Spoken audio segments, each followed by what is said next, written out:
Welcome into the Talkin Tide podcast on the Pigskin Podcast Network. I'm Chase Goodbread, the sports columnist with the Tuscaloosa News. I'm joined, as I always am, by Travis Reier, the longtime senior analyst at BamaOnline.com. Of course, you can get the Talkin Tide podcast wherever you like getting your podcasts, including Apple Podcasts. Catch us on YouTube and Facebook live and recorded as well. And give us a follow on Twitter at Talkin_Tide. We'll fire out links to all of our podcasts throughout the year immediately as soon as they drop on that Twitter feed. So give us a follow there. We want to thank a couple sponsors before we recap Alabama's big haul on National Signing Day. Peterbrook Chocolatier of Tuscaloosa and, of course, DraftKings. And with that, Travis, a National Signing Day is in the books. The Crimson Tide not only takes the crown as the number one ranked class in the country, which is something Nick Saban's done repeatedly since arriving in Alabama, but this was something of a runaway. And just in the last 7 or so days, he picked up commitments from 4 of his 6 5-star E's. So a big flurry at the finish. And as I wrote for the Tuscaloosa News earlier today, Nick Saban clearly still has the fastball on NSD, Travis. Yeah, after that 10-2 regular season, I think the crack in the armor folks were going to kind of slide over and check out Nick under the hood where his recruiting prowess is concerned. Because if you start to see a dip there, that might be the area that kind of clues you in that we are on the downside for sure of this thing with Nick Saban at Alabama, but not this time around. You're right. This last 3 or 4 days alone, Keon Keeley, the 5-star edge from Tampa, gets on board. Caden Proctor, the 5-star lineman from Des Moines, Iowa, flips from the home state Hawkeyes to the Crimson Tide. You get James Smith, Quay Rusall, teammates from Carver High School in Montgomery, on Wednesday, making their decisions final for the Crimson Tide. It was already a number one ranked class before a lot of that, or all of that. And they closed with a 5-star finish and might not be done yet.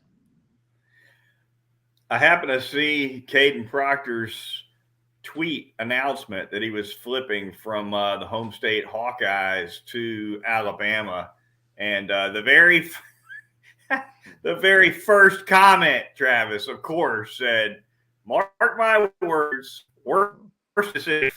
And then from there, it was just left and right, Iowa fans just piling on the kid. You hate to see that. I mean, you laugh, but in a lot of ways, it's not really funny. It's sad.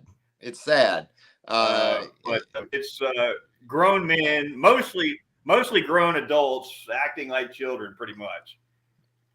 Yeah, it's about as bad as it gets. And it's also another sort of example of anonymity online coming into play, too. Get a lot of folks behind Hawkeye 267-864-321-7846 taking shots at a 17-year-old kid. And I don't care, who a young person commits to or decides to go to college with. It's still pitiful. It's pathetic, but it's kind of where we're at. And I'm sure Caden figured that was going to be coming, but you still hate to see it. A couple other top signees of note in this class, Travis. The original two 5-stars to commit: Caleb Downs, the outstanding safety, also Justice Haynes, the running back, and Georgia Bulldogs legacy, son of former Dogs fullback Veron Haynes. Both these guys out of the state of Georgia. And also worthy of mention for sure, Travis, Malik Benson, the number one JUCO recruit in the country, a wide receiver, comes in obviously with a little more experience than just a high school kid, and joining a receiving corps that could use a jolt. Yeah, I really like Malik Benson, man. You check out his tape from Hutchinson Community College, and the first thing that comes to mind with this guy is space. He creates space, both between himself and defenders, and then also the space he creates for you in the run game, because safeties have to respect that ability. And he's a tough dude, too. He shows you some ability to win in traffic and then battle through contact for extra yards. watched him in the NJCAA Division I National Championship game. I think it was last week. And, multiple times he was able to get deep in that type of setting at the highest level of junior college football. Just wasn't able to get the football to him as much as I'm sure Hutch would have liked. But, yeah, really like Vincent. And then they've got the number 2 junior college player and the number 1 ranked defensive junior college player committed and signed now, and Justin Jefferson at the linebacker position. Loaded class for sure. Only 1 3-star in the whole bunch. That was a kicker, and kickers don't do any better than 3 stars anyway. 4 that's stars. A 5, yeah. For a kicker, yeah. That's a 3 is a 5, basically. Exactly. Yeah. So a big haul for sure. Recapping the top 10 per 247sports.com, Travis. Naturally, a lot of SEC presence. Alabama 1, Georgia 2, Texas, soon to be in the SEC at number 3, Miami 4, Ohio State 5, LSU 6, Oregon 7, Oklahoma 8, Notre Dame 9, and the Tennessee Vols rank things out with the number 10 class in the country. And really, when you look at this Alabama class, Travis, I think it comes in, and obviously it's highly decorated. Not everybody's going to pan out. That's a given. A handful will go in the portal. That's a given. Eventually, that's a given too. All that being said, the opportunity to step in and play for the 2023 Alabama team, if you look around from position to position, there's at least a little bit of a window at pretty much every spot on the field. Maybe the only exception being if Kool-Aid McKinstry and Eli Ricks kind of have those outside corner spots locked down. But outside of that, whether you want to look at offensive line, quarterback, wide receiver, defensive line, safety, just inside linebacker, another one, just plenty of turnover. Yeah, I mean, when you talk about what the portal does to your depth these days at a place like Alabama, some of these guys, maybe even if it isn't in terms of starting positions, 2 deep is open at a lot of spots for competition and newcomers to come in and make an impact. And you're right about the corner spots with McKinstry and if Eli Ricks is back for another year. But, boy, the safety positions, and assuming Brian Branch goes ahead and makes the jump there at star, you do bring back, you would think, Malachi Moore there at one of those positions. But this is where the top overall recruit in this class, Caleb Downs, the 5-star safety from the state of Georgia, he's got that ability to step in and play safety. He can play star. We heard Nick Saban talk about it. This is really a safety-heavy defensive back class, it looks like right now. Now, I think they would love to add a corner here as you move through the early signing period. But as it sits right now, right up the middle of the field between safety and even inside linebacker, right? Henry To'oto'o moving on. Jalen Moody moving on. Deontay Lawson comes back. You've got some promising young players, but this is where you go JUCO for a weak side option like Justin Jefferson. So absolutely, really across the board with an emphasis just on the 2 deep because of what the portal does to you from a depth perspective.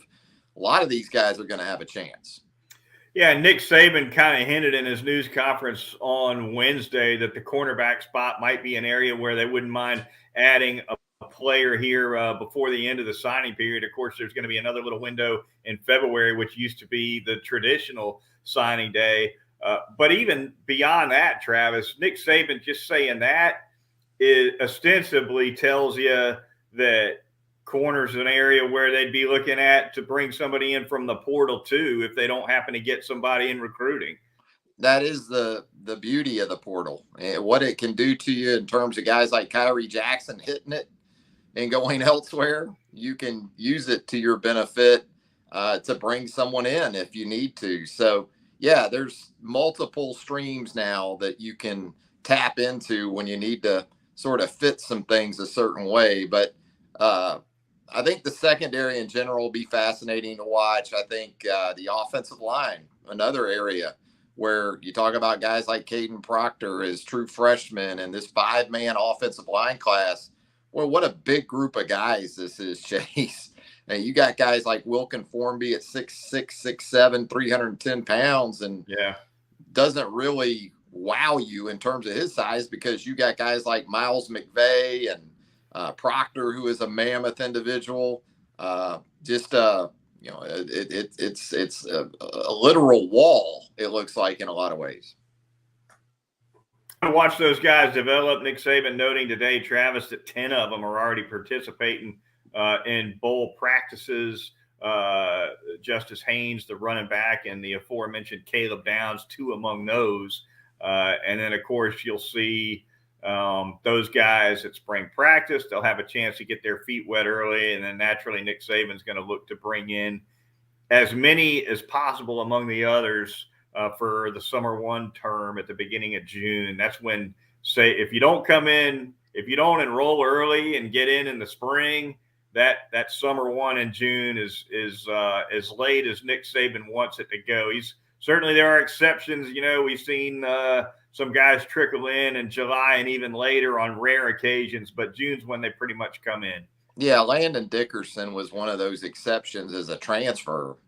I think he had to finish up some things at Florida State before he could actually make the move. But really, June 1st signals the start of the college football calendar year these days. It used to be more along the lines of August, but years ago, once they implemented the change where schools could go ahead and bring in incoming freshmen and cover their tuition and their scholarships starting in June rather than in August, that's when the floodgates really opened up. And we talk about the impact of the transfer portal on depth. And I think, Nick tries to downplay it in terms of the importance of being around for these bowl practices, but I think it's taken on heightened importance because of your depth leaving a lot via the transfer portal. Go ahead and get these guys in, at least get them acclimated. And then they go into the spring feeling like if they need to work up with the twos, pretty much early on, they're capable of doing that. Yeah, no doubt. And of course, the portal activity continues on beyond spring practice, because that 2-week window, last half of April, where guys can make a jump as well. So roster attrition and roster addition. Roster management. It's more of a 24/7 thing now than it used to be. So. And it's reason number one why I would not want to coach in college football right now. No. I mean, if I'm an NFL guy or if I'm a college guy, I'm trying to get the NFL right now.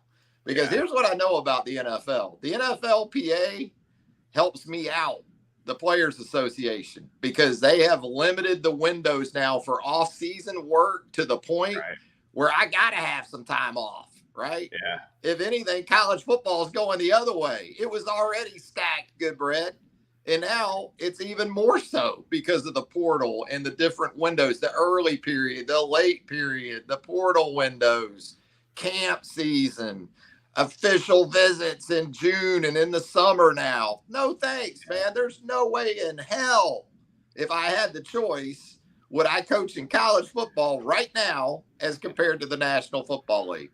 That's part of the reason I think Bill O'Brien's headed back to the NFL. I think so too. At some point. I think Doug Marrone couldn't wait to get back to the NFL after a season at Alabama. It wasn't the college football that Doug last coached back at Georgia Tech. One enough for Doug, two enough for Bill. No, I think Bill's good. All right, really quickly, a little bit more football news for you. Then we'll turn to a quick update on Alabama basketball. Travis, the latest news off the roster: Will Anderson, Bryce Young decide they will play in the Sugar Bowl. Big news for Alabama there. And also Pro Bowl announcements are out. 11, Travis, what a number. 11 Alabama players named to the Pro Bowl. Run them down for you right here. Jalen Hurts, Josh Jacobs, Derrick Henry, Landon Dickerson, Trevon Diggs, Marlon Humphrey, Jonathan Allen, Minkah Fitzpatrick, Quinnen Williams, who's had a huge year with the Jets, C.J. Mosley, and Pat Surtain, all headed to the Pro Bowl. Phenomenal number there. Goodness gracious. And the one, I tell you what, Travis, the one name that jumps out to me out of all those 11 is that old man C.J. Mosley, who's just a tackle machine still in the NFL. I mean, he's been around. he's had a lot of knocks in the NFL, been around a long time, and it seems like every single week he's still a 10-tackle guy, no matter win or lose.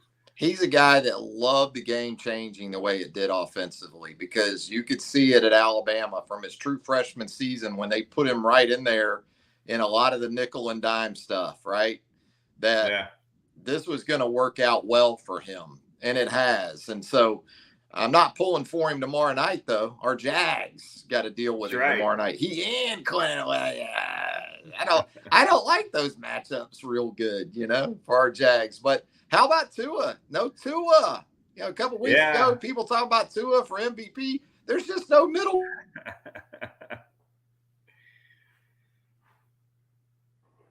Yep. I guess we lost Travis there for a second. Hopefully we'll get him back here in a minute. But no doubt. Quentin Williams, CJ Mosley, those guys have had big years for sure. Derrick Henry, a big year as well. And Josh Jacobs with the Raiders. He's looked outstanding as well. So we will definitely keep an eye on that. I want to thank a couple of sponsors on the program right now. You got me?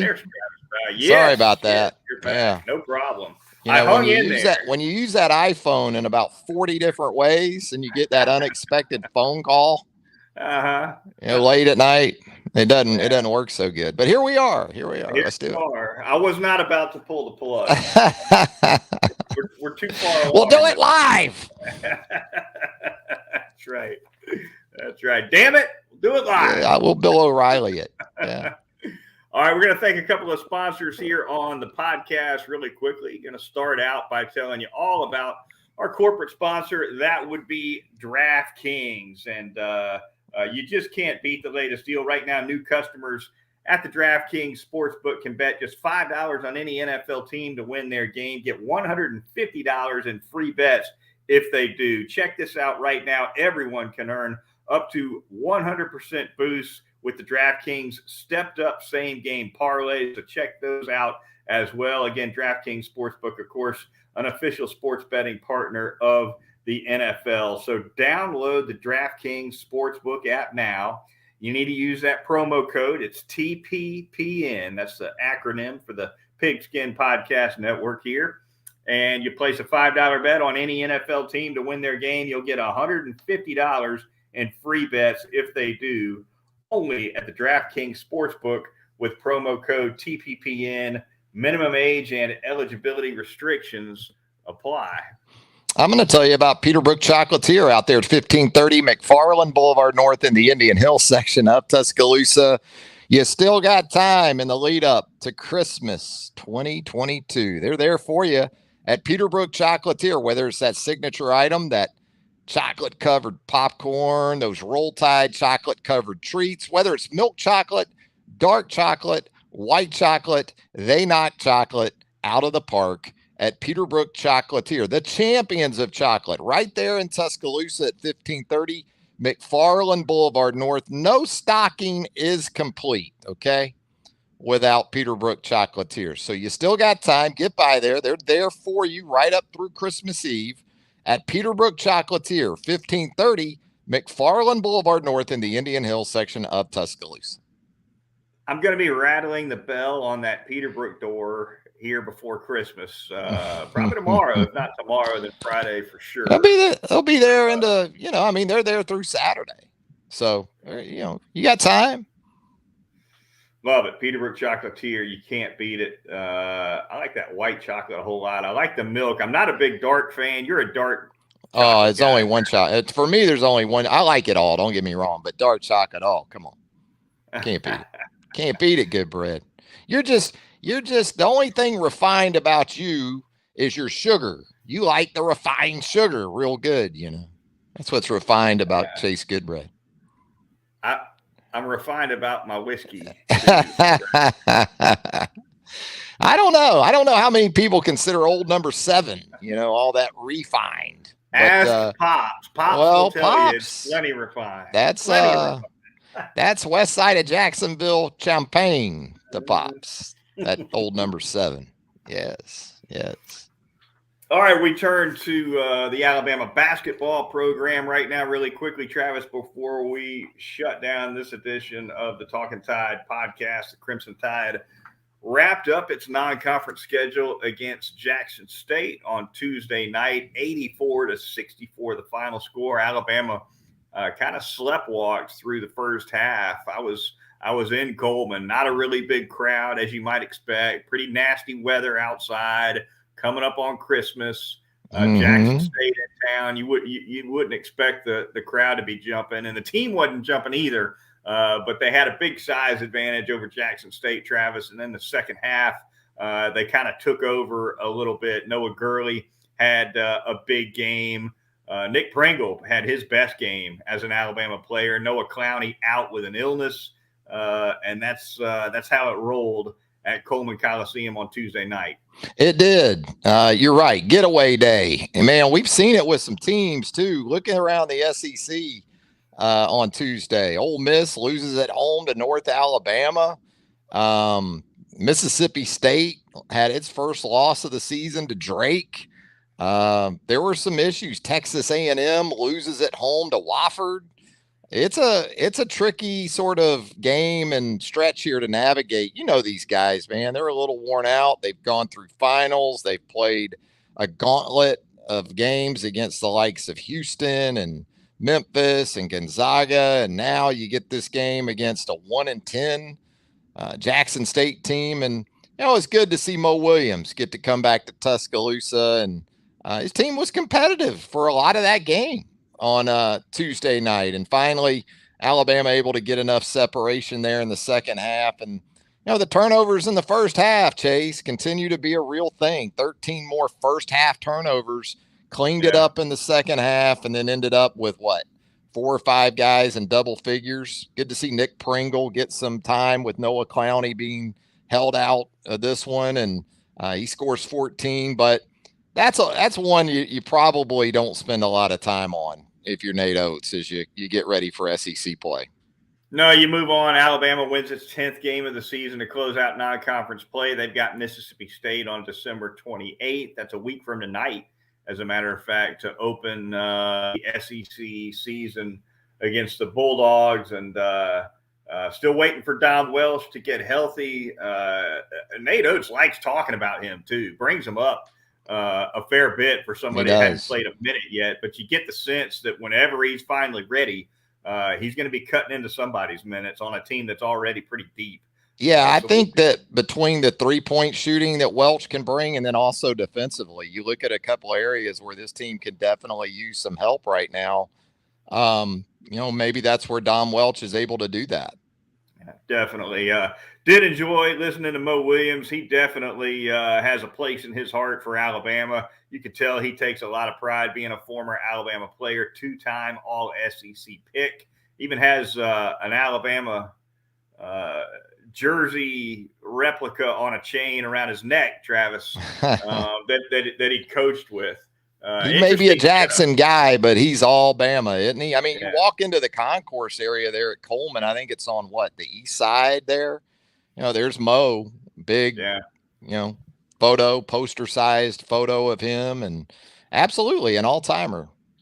Big-time pro career, too, for Mo Williams. 13 seasons in the NBA, 1 All-Star selection, 1 NBA championship. That was his swan song as he left the league with the Cleveland Cavs. LeBron loved Mo Williams. Yeah. Yeah. LeBron loved Mo Williams. Yeah. All right, that is going to do it for this edition of the Talkin Tide podcast. I want to wish our listeners and viewers the happiest of holidays, the Christmas and New Year's, of course, coming up. So enjoy your time, safe travels if you're going to spend time with family. And Travis and I will be back to preview Alabama's game against Kansas State in the Sugar Bowl next week sometime, probably next Wednesday, maybe next Thursday. We will take a look at that matchup. By that point, I'll be in New Orleans. I think Nick Kelly and I are going to head to NOLA on Tuesday. And depends on when we can dig Goodbread out of the quarter, you know. It's all tentative. When Goodbread goes to NOLA, everything is Tentative. That's the key word. Tentative. Wednesday or Thursday, we can lock in. Somewhere in that 48-hour window. Yeah. That's about as much as you can expect Chase to narrow it down within a 48-hour window. Going to be fun. All right. Looking forward to it. For Travis Reier of BamaOnline.com, I'm Chase Goodbread, sports columnist with the Tuscaloosa News. We'll talk to you next week right here on Talkin Tide.